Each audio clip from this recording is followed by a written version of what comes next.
આગળ સમાચારમાં વાત કરીએ તો સમાચાર સામે આવી રહ્યા છે કહી શકાય કે રાજકીય પાર્ટી માટે ગરમી વિલન બનશે તો સમાચાર કહી શકાય કે સભામાં ભીડ ભેગી કરવા મહેનત કરવી પડશે આગામી દિવસોમાં રાજ્યમાં ગરમી વધશે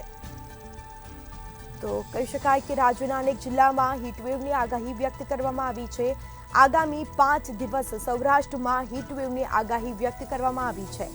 તો કચ્છ દીવ પોરબંદરમાં પણ હીટવેવની સંભાવના વ્યક્ત કરવામાં આવી ભાવનગર વલસાડ જિલ્લામાં પણ હીટવેવની શક્યતા વ્યક્ત કરવામાં આવી છે તો રાજકીય પાર્ટીઓ માટે વિલન બનશે ગરમી સભામાં ભીડ ભેગી કરવા માટે મહેનત કરવી પડશે આગામી દિવસોમાં ગરમીનું જોર વધશે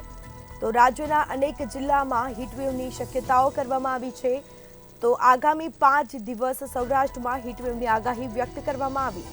કચ્છ દીવ પોરબંદરમાં પણ હીટવેવની સંભાવના વ્યક્ત કરવામાં આવી સાથે જ ભાવનગર વલસાડ જિલ્લામાં પણ હીટવેવની શક્યતા વ્યક્ત કરવામાં આવી છે।